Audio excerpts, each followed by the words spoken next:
Bagaimana kabar Bapak Ibu, sehat? Mudah-mudahan kita, keluarga kita semuanya, jamaah kita senantiasa dilindungi oleh Allah Subhanahu wa Ta'ala. Amin. Salawat dan salam semoga senantiasa Allah sampaikan kehadiran putra Abdullah, buah hati Aminah, kekasih Allah, uswatun hasanah kita, Nabi kita Muhammad SAW. Baik, Bapak Ibu sekalian, jamaah salat subuh, jamaah majelis ilmi Masjid Al-Ikhlas, Komplek Garuda, Cipondok, Tangerang, Banten, Indonesia, dunia. Mudah-mudahan kita semua mendapatkan ilmu yang berkah. Amin. Sebelum saya menyampaikan kajian kita pada pagi hari ini, saya informasikan lagi bahwa saya punya channel YouTube. Nama channelnya itu Ustadz Arifin Purba Official.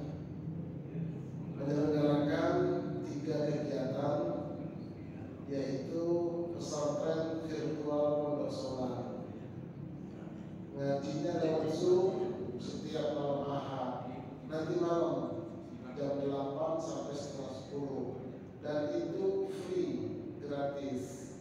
Mengevaluasi sholat yang kita kerjakan dari semua sisi, karena sholat itu kan ada sholat zahir, ada sholat batin.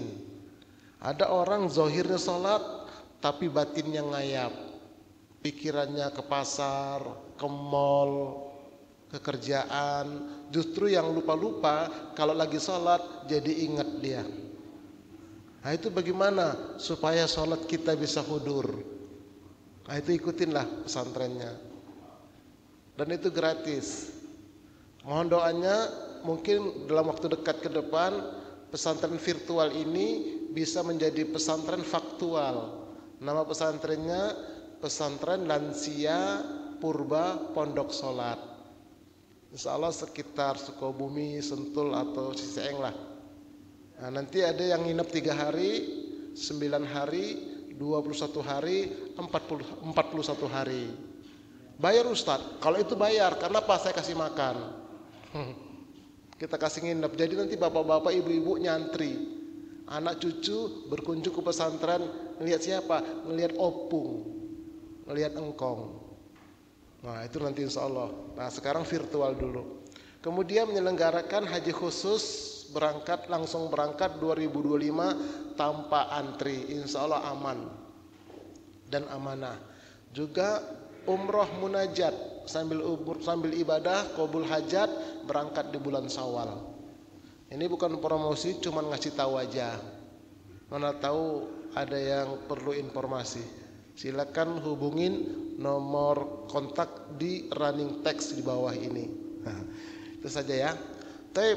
Nah, sebagai pengantar, nanti di akhirat banyak orang yang menyesal, tapi udah terlambat. Ketika sakaratul maut banyak yang menyesal. Ketika masuk ke alam kubur, alam barzah, banyak yang menyesal sampai ke akhirat. Di antaranya ini yang di akhirat. A'udzubillahi minasyaitonir rajim. Wa man kana fi hadhihi a'ma fahuwa fil akhirati a'ma wa adallu sabila. Artinya, dan barang siapa yang buta kolbunya di dunia ini, niscaya di akhirat nanti ia akan lebih buta pula penglihatannya dan lebih tersesat dari jalan yang benar. Kenapa bisa kolbunya buta di muka bumi? Karena enggak dikasih santapan rohani. Kan ngapain sih pulang? Duduk aja dulu, dengarkan dulu. Orang enak kok pakai slide, enggak ngeliatin wajah saya. Itu lihat tuh, saya bikin sebisa saya. Kalau Wali Songo dulu Sunan Kalijaga pakai wayang dia. Ini Sunan Kalijaga orang Medan ini pakai slide dia. Gitu. Duduk aja dulu. Banyak pahalanya di sini, malaikatnya banyak. Pulang pun ngapain? Paling OL doang. Kalau nggak OL tidur dah. Duduk aja dulu. Nah, ini kadang-kadang. Jadi bagaimana kolbu mau cerah kalau nggak mau aja dengarkan. Ustadznya bukan kelompok kita. Nah, itu kotor lah itu. Buta lah itu nanti di akhirat. Kenapa? Di dunia kolbunya sudah buta. Ya Allah ya Rabb. Ini kolbunya kotor. Ayo sama-sama lah kita ngaji. Ya, kita diskusi sama-sama, ini belajar sama-sama. Kalau saya menyimpang tolong diingatkan. Mau langsung boleh, nggak apa-apa, nggak marah saya. Mau 4 mata juga boleh. Supaya apa? Bersih kolbu kita. Nah, itu nanti ada kajian kolbu khusus itu. Taib. Tengok itu penyesalan manusia di akhirat. Buta matanya. Nggak percaya, tunggu tanggal mainnya. Buta di akhirat. Kenapa aku buta sekarang ya Rob? Padahal aku dulu di Cipondoh, di komplek Garuda, meleknya aku. Kok sekarang aku buta? Kau butakan mata kolbumu di dunia. Begitu kata Allah. Ayo kita ngaji ya. Jadi ini ngaji ini adalah untuk mencerahkan kolbu kita, jiwa kita. Baik. Nah, masuk kita kepada tema. Tanpa perpanjang kalam. Mengenal nasab Ahlul Bait Nabi Muhammad sallallahu alaihi wasallam. Ustadz, apakah nanti diselipkan juga Ba'alawi? Ya dikit aja lah. Kita selipkan dikit nanti ya. Bukan untuk memperkeruh, bukan. Ini sebagai wawasan. Dalam rangka menumbuhkan cinta kita kepada Ahlul Bait yang sesungguhnya. Nah, kalau tak kenal, nggak bisa lah. Makanya kenal dulu kita. Siapa sih sebetulnya Ahlul Bait itu Ustadz? Nah, mari kita tengok. Ya. Nah, terbang dulu dia, biarin. Di antara bukti keimanan seorang muslim adalah mencintai Ahlul Bait Nabi Muhammad sallallahu alaihi wasallam. Baru benar imannya. Tapi Ahlul Baitnya juga yang benar. Karena banyak yang KW. Nah, hati-hati KW itu hati-hati tuh KW. Obat aja kalau KW, bahaya. Apalagi onderdil motor, onderdil mobil. Nah, itu nggak boleh KW, harus yang ori. Nah, namun hal itu didengungkan juga oleh kelompok Syiah dalam rangka mengelabui umat Islam, apalagi Syiah. Seolah-olah cinta Ahlul Bait mereka. Tapi tujuan mereka mengelabui. Nah, nanti kita lihat. Makanya kata Nabi ada 73 golongan dalam Islam ini. 72 terancam neraka. 1 yang masuk surga, yaitu Ahlus Sunnah wal Jamaah. Tapi semuanya ngaku.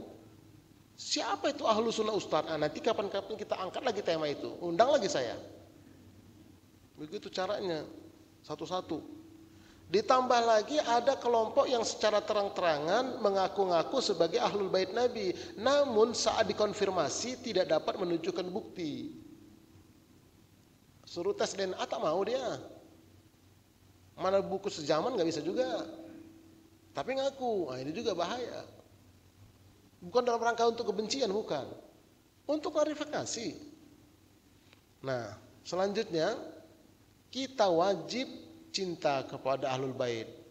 Apalagi kita mengaku Ahlus Sunnah wal Jamaah, itu wajib kita untuk cinta kepada Ahlul Bait. Pertanyaannya, siapa sih Ahlul Bait itu? Ayo kita lihat. Ya, kalau kata orang Medan, alon-alon angger kelakon. Kata orang Medan, bahasanya bahasa Jawa. Yang ngomong orang Medan. Ya Medan sekalian nanti. Baik, ya. Allah Subhanahu wa taala berfirman tentang Ahlul Bait ada dalam Al-Qur'an. A'udzubillahi minasyaitonir rajim. Wa ati'na Allah wa rasulahu innama yuridullahu liyudhhiba 'ankumur rajsa ahlal baiti wa yutahhirakum tatahhira. Itu ahlal baiti. Itu Ahlul Bait. Artinya, dan taatilah kalian kepada Allah dan Rasulnya. Sesungguhnya Allah bermaksud menghilangkan kotoran dari kalian, wahai Ahlul Bait, dan membersihkan kalian sebersih-bersihnya. imam kita tadi di rakaat pertama tentang ahlul bait, tentang istri-istri Rasulullah SAW. Karena beliau tahu mungkin tema kita hari tentang ahlul bait, dibacakan sama beliau. Cuma masalahnya kita sadar nggak itu, tahu nggak itu masalahnya. Kayak di Madinah kita tuh sholat. Alhamdulillah, masya Allah, powernya besar. Mudah-mudahan lah ya menjadi penerang kolbu kita. Ini jadi adu ahlul bait ada dalam Quran. Surah Al-Ahzab ayat 33.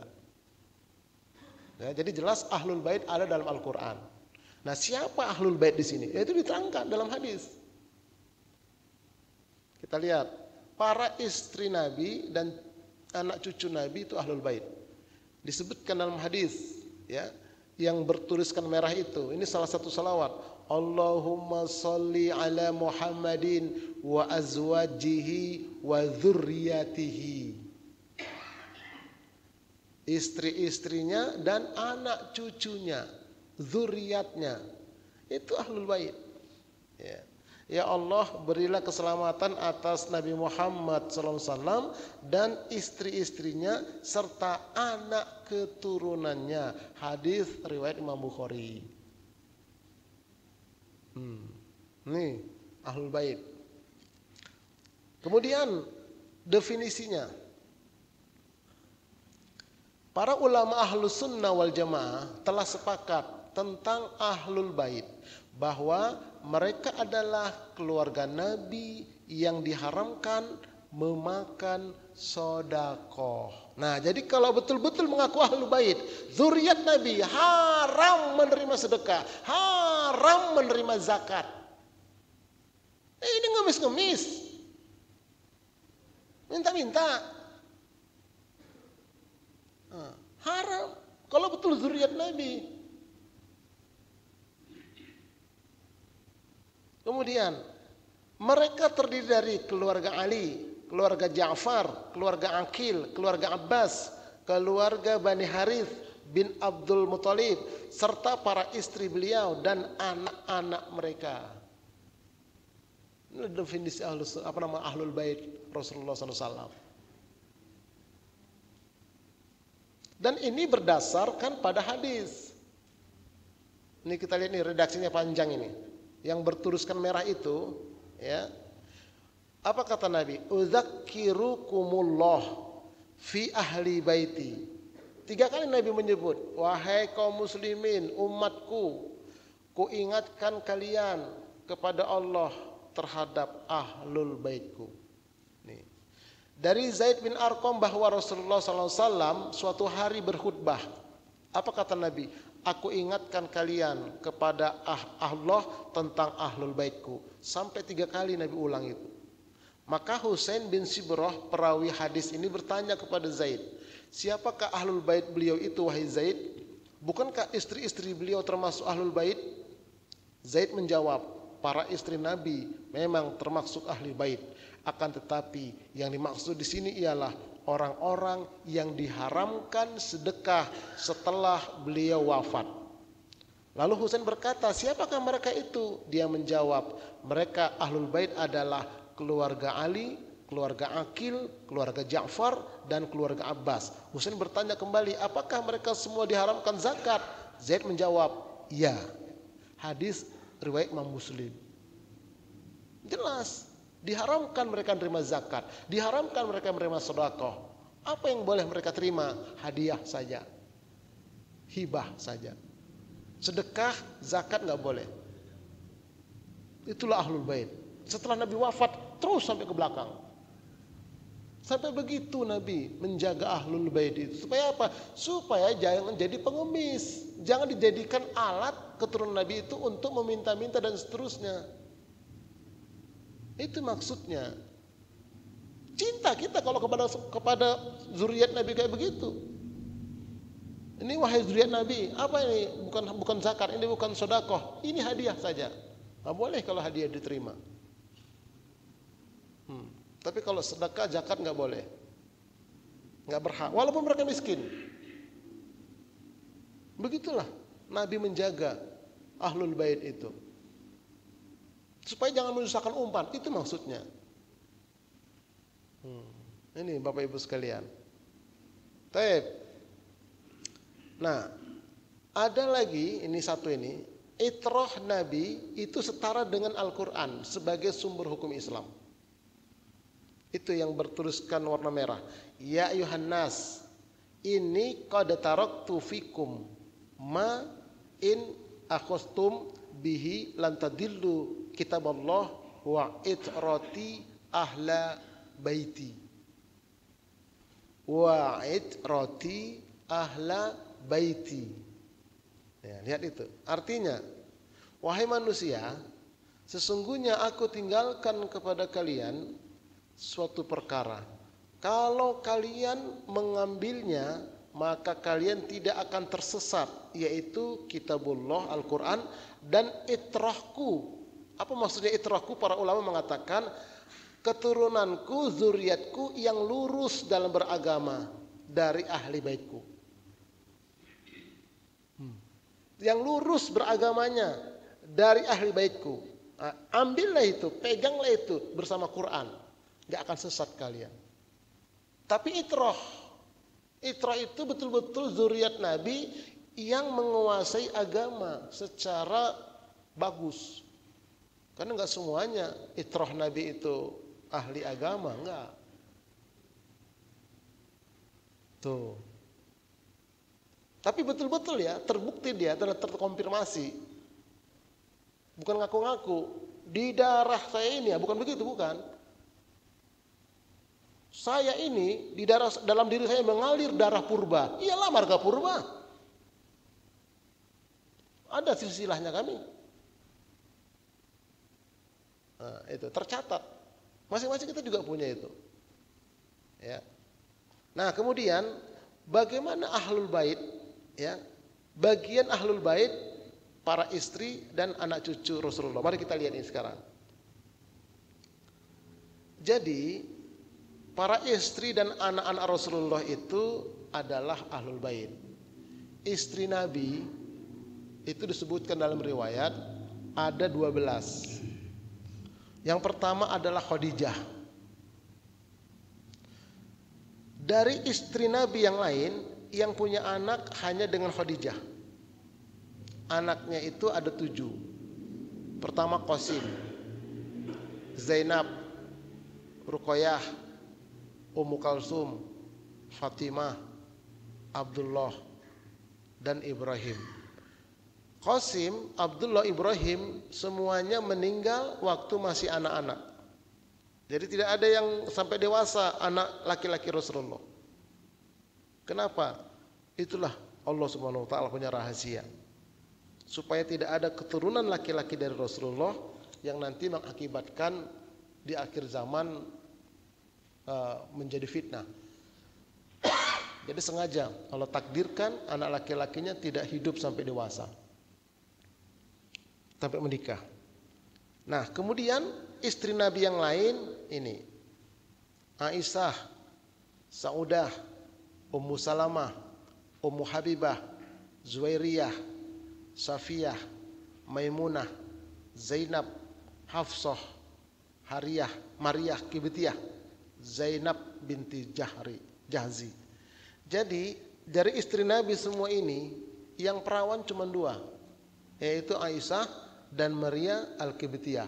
Yang lainnya janda. Tuh. Yang lainnya itu kan istri sahabat. Ya Rasulullah, aku mau berperang. Kutitipkan istri anakku ya. Meninggal sahabat itu. Ini amanah. Mau nggak mau dinikah oleh Nabi untuk menjaga. Nah, ini kekhususan kepada Rasulullah SAW. Tapi dalam sejarah tercatat itu dari Khadijah saja anak Rasulullah. Dari yang lain itu anak bawaan. Nah, ini ya. Inilah istri-istri dan anak-anak Rasulullah sallallahu alaihi wasallam. Baik. Sekarang kita lihat para cucu Rasulullah. Cucu dari anak Khadijah tadi. Pertama, Zainab itu menikah dengan Abu Al-As. Zainab putri Nabi. Kemudian Ruqayyah menikah dengan Utsman bin Affan. Jadi Utsman bin Affan itu adalah termasuk menantu Nabi. Karena anak Nabi menikah dengan Utsman. Kemudian Fatimah menikah dengan Ali bin Abi Thalib. Nah, 3 perempuan inilah yang punya keturunan cucu Rasulullah sallallahu alaihi wasallam. Nah, dari Fatimah sama Ali lahirlah 5 orang anak. Pertama Hasan, yang kedua Husain, yang ketiga Muhsin, yang keempat Zainab, yang kelima Ummu Kalsum. Nah, kemudian dari Zainab ini lahir 2 anak, yaitu Ali dan Umamah. Ya. Kemudian Ruqayyah dengan Utsman bin Affan itu lahirlah Abdullah, hanya 1 anaknya dari situ. Jadi dengan demikian cucu Rasulullah yang tercatat itu ada 8 orang. Ini nanti menyebar anak cucunya. Nah, kemudian para cicit Rasulullah sallallahu alaihi wasallam. Hasan, anaknya Ali itu punya istri 70 orang. Tapi diceraikan 4, nikah lagi, ceraikan 4 begitu. Maksimum 4, tapi 70 orang jumlahnya. Kenapa begitu? Pertama, untuk menyebarkan keturunan Rasulullah SAW. Yang kedua, Hasan ini dari pusar ke atas itu mirip seperti Nabi, ganteng banget si Hasan. Jadi kalau ada ibu-ibu anak-anak perawan itu ngelihat, tertarik.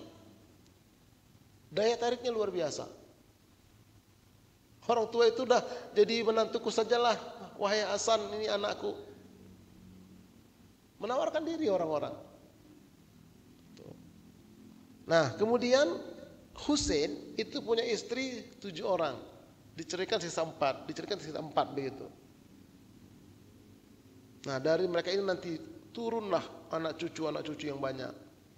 Ya, dari Husain ini Ali As-Sajjad, Ali Al-Akbar, Ali Al-Asghar, Ja'far, Abdullah, Sukainah, Fatimah. Terus menyebar. Nah, kemudian dari sini lahirlah Abdullah, Muhammad, Ali. Ya. Tapi banyak lagi yang gak tercatat. Dalam arti kata di buku-buku induk yang lebih besar. Nah, intinya menyebar tuh darah Rasulullah dari cucu-cucunya, dari cicit-cicitnya. Kalau anak-anak, di bawah anak cucu, di bawah cucu cicit, di bawah cicit kodok. Nggak tahu dan namanya lagi apa itu. Di bawah cicit apalagi terus sampai ke bawah. Baik, nah baru sekarang kita masuk, mulai muncul perselisihan pada saat Nabi menjelang wafat hingga wafatnya Nabi. Ini kita sekarang lihat nanti di mana perpecahannya ya, perselisihannya. Seorang berbisik kepada Ibnu Abbas. Ini Ibnu Abbas ini sepupunya Nabi juga. Agar menanyakan kepada Rasulullah, siapa pengganti setelah beliau wafat. Maka Ibnu Abbas berkata, saya enggak sanggup. Ibnu Abbas, tanya dong sama Nabi, siapa kira-kira pengganti dia nanti. Saya enggak sanggup. Kalian suruhlah yang lain. Kalau enggak Ali tanya sana. Nah, dibisikkan juga kepada Ali. Ali, ente kan mantunya Nabi, coba nanyalah sama Nabi siapa penggantinya. Aku gak sanggup, aku gak mampu kata Ali. Orang lagi sekarat kok, lagi sakit kok nanya yang begitu-begitu. Hingga akhirnya Nabi pun wafat, tidak ada wasiat. Setelah aku nanti ini gak ada. Sampai kurang lebih hampir 2 hari itu jenazah Nabi belum dimakamkan. Udah mulai di sana ribut. Ya. Sementara itu sekelompok orang Madinah sedang bermusyawarah di Thaqifah Bani Sa'idah. untuk menunjuk pengganti Nabi sebagai pemimpin, hendaknya dari orang Madinah selaku sahibul wilayah. Jadi diam-diam orang Madinah itu sudah kumpul di Saqifah Bani Sa'idah. Jadi kalau kita menghadap ke Masjidil Haram, Masjidil Nabawi, menghadap ke arah mimbar, kita berdiri menghadap ke arah mimbar, sebelah kanan Pak. Nah dulu di situ ada museum Quran. Nah di belakangnya itulah Saqifah Bani Sa'idah. Kalau orang kita mungkin pendopo keluarga Sa'idah. Kumpul mereka di situ. Nah, di antara sana nanti banyak orang-orang munafik yang haus kekuasaan. Kita yang harus jadi pengganti Nabi karena kita ini sahibul wilayah, sahibul bait orang Madinah. Masa kita dipimpin sama orang pendatang? Nah, begitu kira-kira. Berita itu sampai kepada Abu Bakar dan Umar. Ada yang ngasih tahu Abu Bakar, lo lagi kumpul-kumpul ingin jadi pemimpin, pengganti Nabi. Di mana? Di Saqifah Bani Sa'idah. Akhirnya Umar, ayo ke sana. Wah, ini ruang luar biasa nih, orang ini mau dicabut pedang sama Umar. Umar kan galak. Tenang Umar, tenang kata Abu Bakar. Umar ini dengar berita Rasulullah meninggal, cabut pedang. Siapa yang mengatakan Rasulullah itu meninggal, ku tebas batang lehernya. Itu Umar itu. Sampai-sampai dibacakan ayat. Aku sampai lupa ayat itu kata Umar. Gara-gara apa?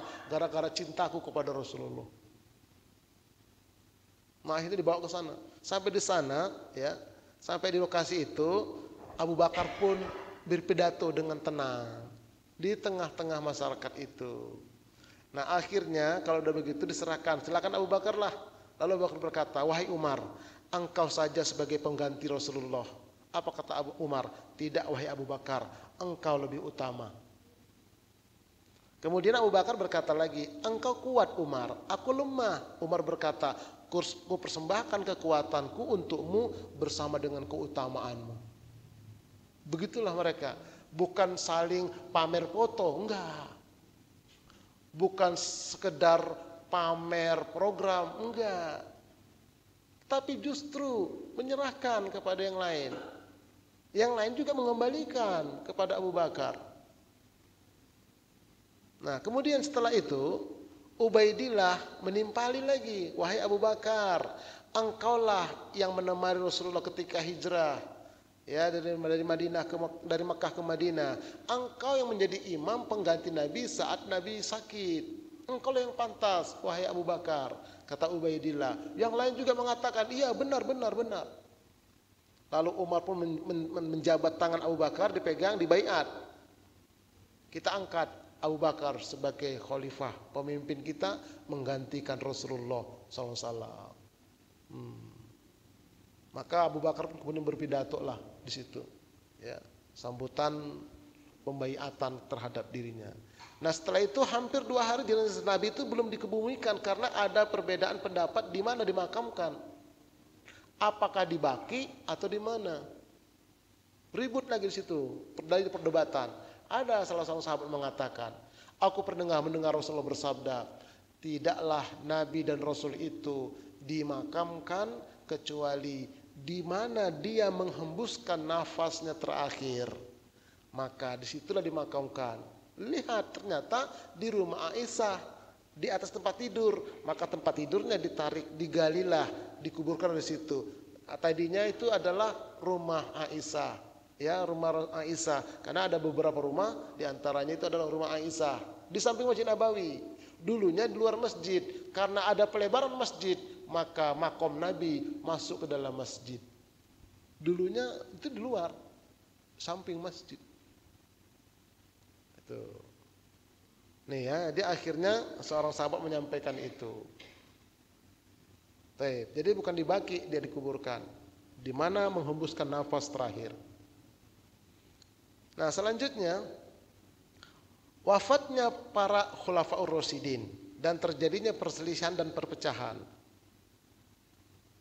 Nih, Abu Bakar memimpin selama 2 tahun. Wafatnya karena sakit. Umurnya berimbang sama Rasulullah SAW. Kemudian Umar bin Khattab memimpin 10 tahun. Wafatnya dibunuh. Jadi Umar ini, Bapak Ibu sekalian, badannya itu boncel-boncel. Apa itu boncel-boncelnya? Bekas panah, bekas pedang. Begitu dimandikan oleh sahabat, menangis sahabat. Inilah Amirul Mukminin, inilah panglima perang, inilah jawaranya umat Islam. Tapi begitu kami mandikan, kok begini badannya? Bekas-bekas luka, panah, pedang. Jadi nggak ada mereka yang pakai ilmu kebal, Pak. Kayaknya kalau ada ngaku dia katanya Ustadz, Kiai, Wali, Habib, punya ilmu kebal, itu pasti pakai, pasti itu pakai jin. Nggak ada, Pak. Rasulullah itu patah gigi beliau, Pak, ketika perang itu. Makanya nggak bener lah. Oh, dia itu wali. Apaan wali? Wali murid lah mungkin, betul. Jangan dikit-dikit karena aneh-aneh wali. Dia bisa terbang. Kalau sekedar patokannya wali itu bisa terbang, masih lebih hebat burung dara. Tengok itu burung dara ngejar pasangannya, dibikin kotak, terbang dia, jatuh ke tanah, mati dia. Itu burung dara itu. Wali itu bisa jalan di atas air, masih lebih hebat soang. Jadi bukan itu patokannya. Kepasrahan kolbunya, jiwanya kepada Allah Subhanahu wa ta'ala. Jadi sekali lagi, meninggal, dibunuh, ditusuk. Itu Umar bin Khattab itu. Nah, kemudian Utsman bin Affan juga memimpin 11 tahun. Wafatnya dibunuh sedang baca Quran menjelang subuh di kamarnya. Ada yang masuk ke dalam, memberontak. Dari kalangan umat Islam juga. Nah, kemudian digantikan oleh Ali, memimpin 5 tahun, wafatnya dibunuh juga. Bulan Ramadan mau berangkat sholat subuh, tengah jalan itu. Kalau Umar tadi lagi mimpin sholat, makanya kan banyak itu yang terjadi imam ditusuk, begitu itu modelnya itu. Nah, setelah itu diangkatlah Ali pengganti Utsman, tapi kemudian Muawiyah tidak bersedia membaiat Ali. Sebelum Ali mengusut pembunuh Utsman, terjadilah perang Siffin. Kemudian dilakukanlah perdamaian, tetapi pihak Muawiyah berkhianat. Jadi kata Muawiyah ini termasuk keluarganya Utsman sebagai gubernur di Damaskus, di Suriah sekarang. Nah, dia nggak terima.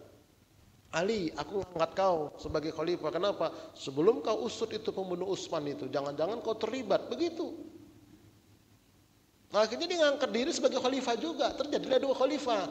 Terjadilah perang Siffin. Hampir kalah mereka. Ditaruh di ujung tombak kain putih sama Quran. Kami menyerah, yuk kita damai. Nah, kata Ali, bagaimana ini? Kata sebagian pasukan Ali, ya kita terimalah namanya orang nyerah. Kata sebelah lagi, jangan Ali, mereka itu pengkhianat. Kan mereka itu bugot. Udah jelas engkau yang sah, mereka nggak mau. Teruskan, kata sebagian pasukan Ali. Yang lain jangan. Ya udah, Ali memilih jangan, damai. Begitu damai, naiklah ke mimbar. Naiklah utusan Ali. Nah, untuk keamanan kita, maka dengan ini saya atas nama Ali bin Abi Thalib meletakkan jabatan khalifah untuk dipilih ulang sama-sama. Naik utusan Muawiyah. Oleh karena utusan Ali sudah meletakkan jabatan Ali, sekarang khalifah tinggal satu, yaitu Muawiyah. Kami tidak akan meletakkan, ribut lagi, Pak. Begitu sejarahnya itu. Memang jarang orang buka. Kenapa? Aib. Bukan aib, memang harus kita buka. Banyak orang munafik di dunia Islam ini. Tuh, ribut lagi kemudian itu. Nah, akhirnya itulah pasukan Ali terpecah 2. Itu kan apa kata sebelah? Kan udah saya bilang itu mereka pengkhianat. Kalau gitu kita keluar menjadi Khawarij. Jadi Khawarij itu khuruj, keluar dari pasukan Ali. Langsung mereka membuat membuat fatwa, membuat statement, siapa yang tidak berhukum dengan hukum Allah, mereka adalah kafir. Faman lam yahkum bima anzalallah fahuwa umul kafirun fasikun. Yaitu Ali itu kafir, kemudian Muawiyah kafir, Muncullah Khawarij ini, yuk kita bunuh. Maka diutuslah salah satu, siapa yang bisa membunuh? Saya. Dibunuhlah Ali.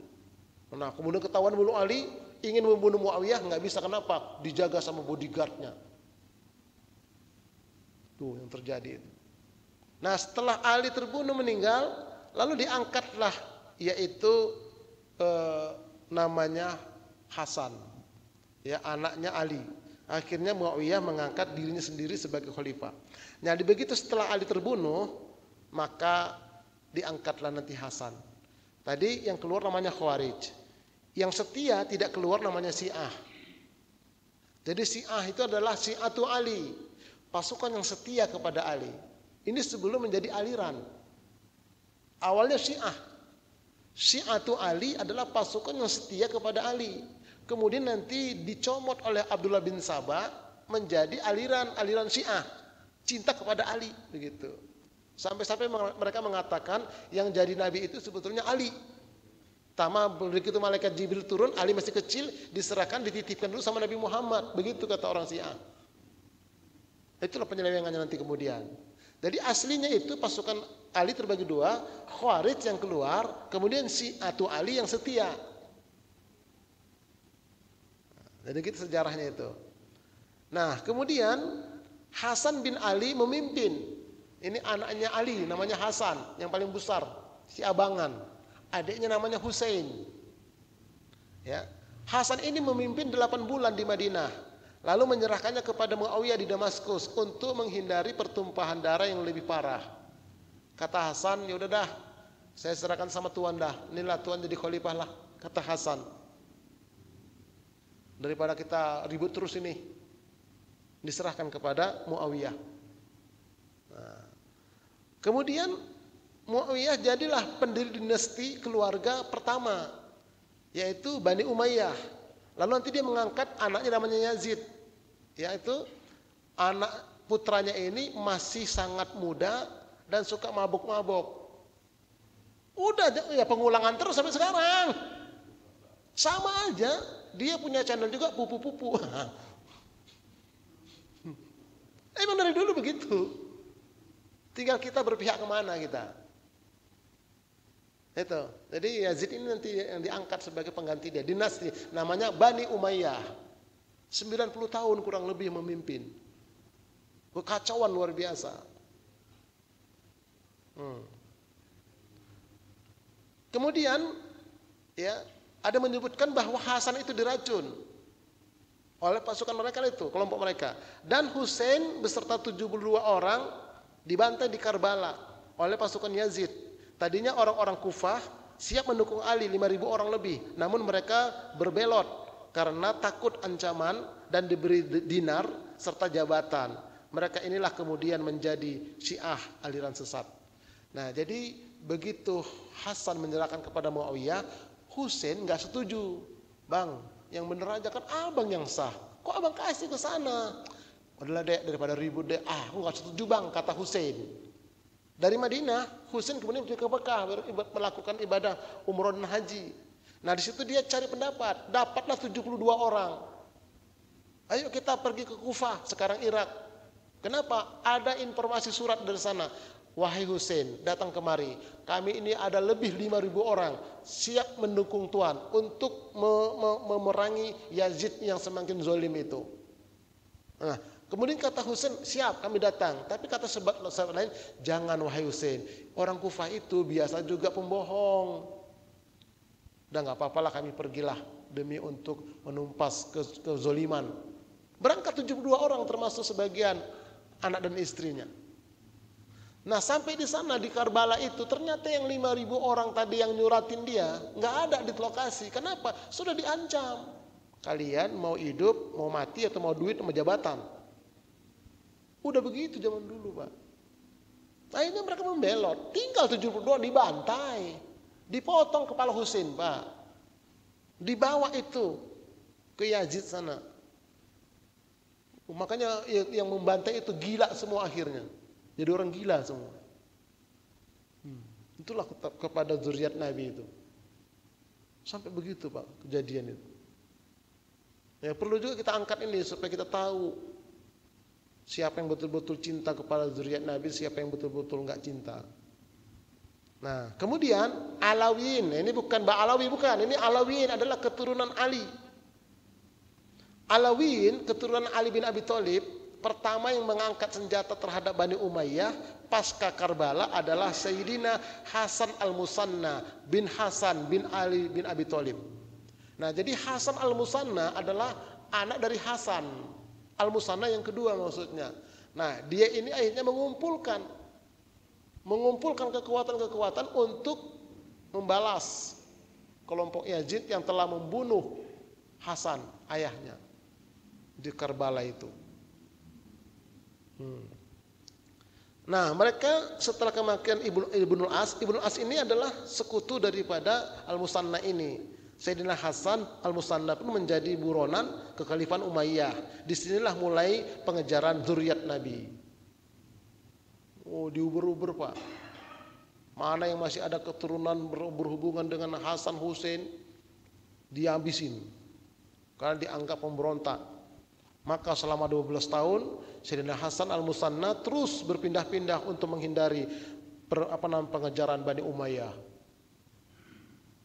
Menyembunyikan diri mereka, menyembunyikan jati diri. Karena kalau ketahuan habis, dibabat oleh dinasti Umayyah. Nah, kemudian muncul lagi Zaidiyah.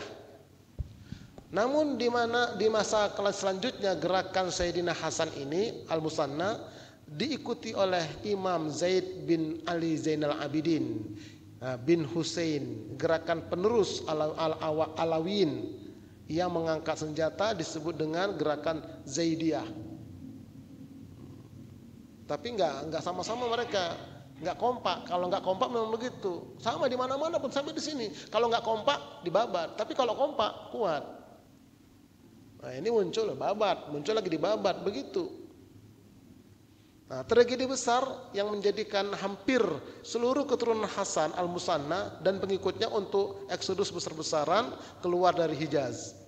Ya, semenjak saat itulah kaum Alawiyin, terutama keturunan Hasan bin Ali yang notabene terkenal sebagai kaum paling keras terhadap Bani Abbas, terusir dari Hijaz. Nah, sedikit lagi ya. Itu Tulo. Nah, mereka tersebar ke seluruh penjuru dunia untuk menyelamatkan diri daripada Khalifah Musa al-Hadi al-Abbasi. Nah, berniat untuk menghabisi sampai ke akar-akar para mereka itu semua. Nah, mulailah babak baru, para keturunan Hasan bin Ali ini berkelana ke berbagai penjuru dunia, mendirikan pemerintahan sendiri-sendiri. Ya, akhirnya nanti akan datang Imam Al-Mahdi dari keturunan Hasan. Lagi Al-Mahdi muncul Pak, Bu, dari keturunan Hasan. Nah, sebentar lagi, nggak lama lagi Pak. Patokannya itu Palestina. Palestina itu yang bisa mendamaikan hanya Al-Mahdi, nggak ada yang lain. Tapi bersamaan nanti dari arah Ka'bah, dari arah Hajar Aswad ke timur, yaitu Indonesia, benderanya merah putih kata Nabi, umat Islam akan berperang dengan mata sipit komunis. Ntar lagi Pak, siap-siaplah. Bukan nakut-nakutin, memang menakutkan. Bagi yang tidak punya iman. Siapkan centong Bu, siapkan garpu Bu. Bapak siapkan ketapel Pak. Karena akan datang itu nanti, perang dunia ketiga itu. Bersama dengan munculnya Dajjal, keluarnya Al-Mahdi. Nggak lama lagi, tunggu aja. Dengan demikian, yang wajib kita cintai adalah Ahlul Bait, kemudian Alawiyun keturunan Ali, dan Zaidiyah keturunan Ali. Nah, ini yang wajib kita cintai. Oke. Nah, terakhir klan Ba'alawi.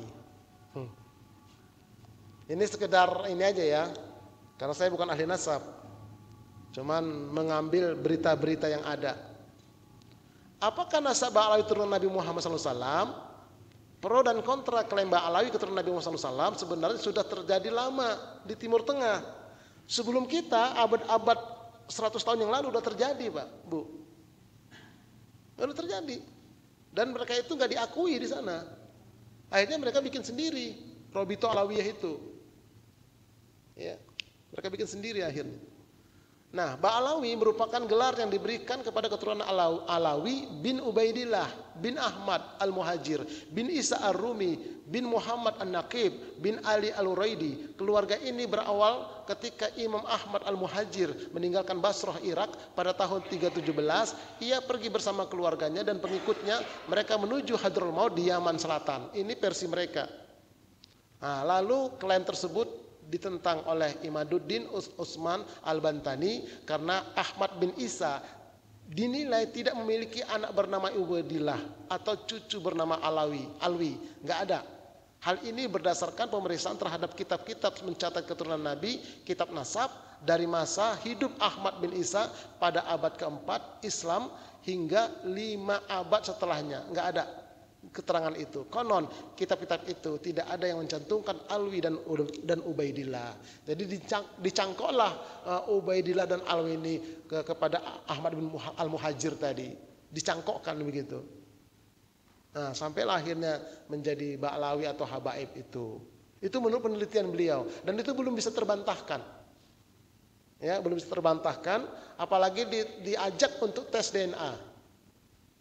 Dari 170 ternyata itu tidak ada satu pun yang ada darah keturunan dari nasab Rasulullah yang ada di Timur Tengah sana.